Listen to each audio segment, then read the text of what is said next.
This is TWiT. WeWork. Best company ever.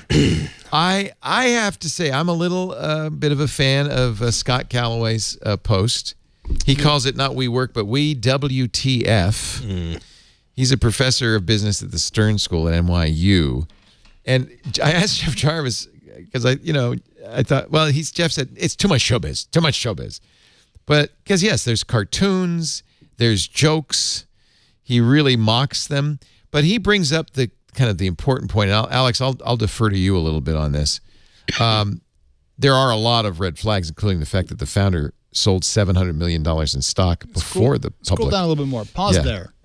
But this is the graph Scott puts in there. Say some red flags. The entire report was scarlet painted. But apparently analysts call this a duration problem or a duration mismatch. What's that? So if you sign a long-term lease, and WeWorks are as long as 15 years for their properties. They have dozens of billions of dollars of long-term lease commitments that they are on the hook for. No matter what. No matter what. But if you go to a WeWork and sign up for a month or 6 months, you are on a short-term lease thing. So in a sense, WeWork is a bit of arbitrage between lease timings and their ability to kind of drive margin on their shorter-term leases to make money against their long-term cost commitments that they paid to the buildings. Everyone was really curious about kind of a couple things about this. One, how much money were they losing? So everyone knew they were going to lose a lot of money. But really what became more fascinating was that chart that I had you pause at, which showed the company's revenue from membership and services. And then the second column there is the location operating expenses. Now, this is a similar metric to what's called cost of revenue. And if you're not a financial person, you have revenue, cost of revenue, and then gross profit. You want to have a really low cost of revenue and a really high gross profit. That's margin. This is margin. This is why software revenue is so valuable, because it has very, very high margins. If you look at the two graphs on that chart, they're really close together, which means there's not a lot of gross profit, which means there's not a lot of actual margin in the business. And Leo, you said at the top of the show, tech IPO. Tech IPOs have high margins. This company does not. So they're competing in a bad space. They're really a real estate company. But they're a really bad real estate We should company. mention that what WeWork does, in case you don't know, there's a WeWork everywhere, is they rent office space. And in theory, one of the reasons people are bullish about this is, in theory, as the recession hits, companies are going to not want to have, like we do, an expensive studio. Right. They're going to want to rent office space by the day, the month, the hour. And so they'll do well. But that's the problem, is that they're not exactly recession-proof because they've got a fixed costs and they signed all those long-term leases, so their costs aren't going to drop as the cost of real estate goes down. So there's also the problem that, for instance, they sold the We trademark to themselves for $5.9 million. Well, the CEO, I believe, That's leases a crazy access story. to the company for the trademark that he owns. In the old days of Silicon Valley, and by that I mean anything other than 5 years ago, there was an idea of aligned incentives and not taking money off the table and making sure the company's interests were the same as the founders. And there seems to be a lot of contradictory financial chicanery in this S1 filing that is nigh shocking to someone who spends a lot of time reading these kind of on the regular. But I do have to point out that, so this is kind of an inflammatory piece by Scott Calloway. Yes. But funny as heck. Funny as heck. Really enjoyed reading it. I loved it. And by the way, once you read that, then go on, because he's not limiting himself just to WeWork. He has pieces about, he's just like crazy about Netflix and everything else. But then Ben Thompson weighs in, who is a little bit more measured. Yes.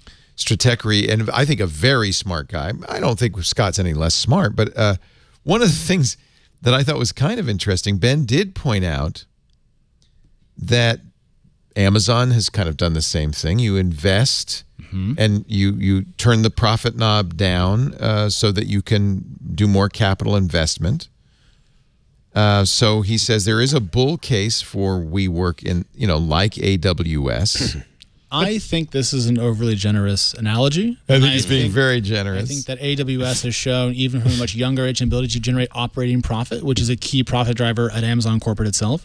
And as much as I absolutely love Ben, and I've read Stratechery forever, I think he's being a bit too polite to the company's case. He also points out that WeWork is completely willing and very likely to skip out on those leases because they've created separate LLCs for each lease. So there's really no real liability to them to skip out. But again, this comes back to the slightly which dodgy... is, by the way, dodgy as hell. Yeah, well, this is the same.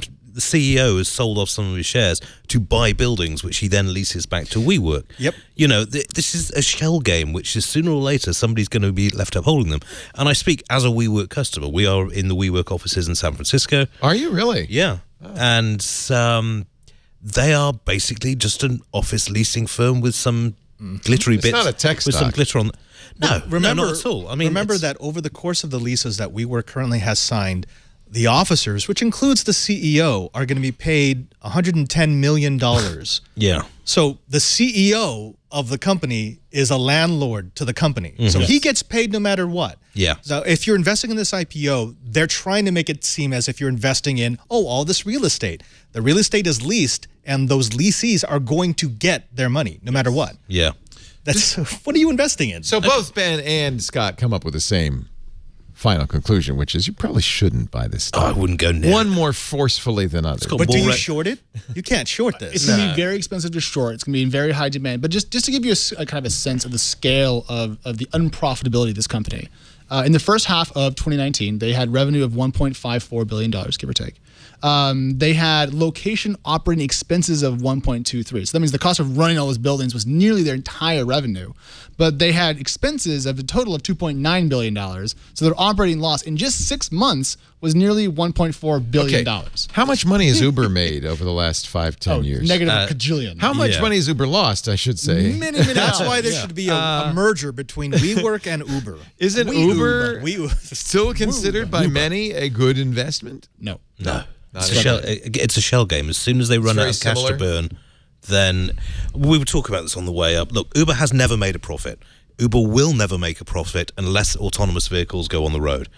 And at some point, the money is going to run out. And it's a question of, can you find someone stupid enough to chuck another $10 billion and kick the can down the road? Both WeWork and Uber have found people stupid enough to throw money into it. But there's a distinction now that really matters between the two companies. WeWork is still growing like heck. I mean, it grew over about 100% from 2018 to 2019. That's insane growth at the scale of revenue they're doing. Right. Uber's growth has decelerated dramatically, so their losses are much more unpalatable to investors. If you grow fast, you can lose money. Uber is very unprofitable. Can you outgrow revenue loss? The idea is that over time, the percentage of revenue you lose goes down, and then investors become more kind of okay with it. Right. But Uber's losses have stayed relatively sharp. Yeah, ultimately, investors are looking at your prospects, your long-term prospects. If you don't ever make money, no investor's ever going to be happy. Well, they're passing around. It's a game of pass the parcel. Yep.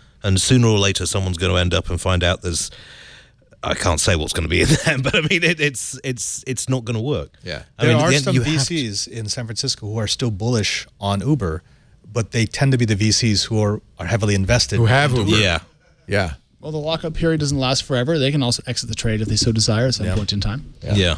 There are a lot of great companies going public. It's been a lot of fun to watch. I think if you want to mess with your mind, go read the WeWork S1 and then write down the bull case and the bear case. You can do both pretty easily because there's so much there. It's kind of like a Rorschach test or an inkblot test for like the fintech world. It's fun to watch. Can I read a section from their IPO filing? Please. It's my favorite part. Our story.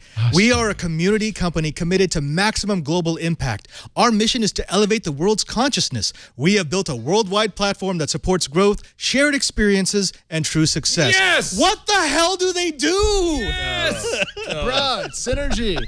Also, here's the best part. See, working in these offices, this is exactly the kind of bullshit that you have to put up with. You can't swear on Twit. Oh, sorry. You have to put up with every day. There's like the way it works is there's like a communal meeting area on the ground floor, and then there's tightly stacked glass offices going up.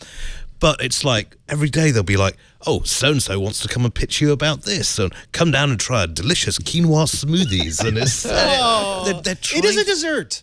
Well, I mean, when we first moved in, we were kind of like, hang on, they've got free beer on tap. they're taking British journalists in on a lease for this. We're going to have some fun. Talk about operating margin. And within a month, those pumps get locked up at 6 o'clock every night. I've heard there's more cost cutting at individual WeWorks like that, and that's how they're going to drive a bit more margin and hopefully make the math a bit more clean. But it's also Lord of the Flies in there. I mean, if seriously, if one of our guys put a bad review on Yelp and came of the WeWork office, and one of the WeWork staffers came and pleaded with him to take it down because otherwise there was a risk that they'd all get fired.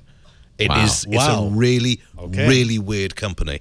And I don't like how it treats its staff, and I don't like what investors are going to be given. Well, you're right there. You're on the I'm probably going to be getting thumbtacks on my seat tomorrow for this. The quote that you read though, they meant that. That's the start of the document. That's they're like, welcome to WeWork. This is our first salvo, and they paid a lot of money for those words, and then they published I'm sure them. they did.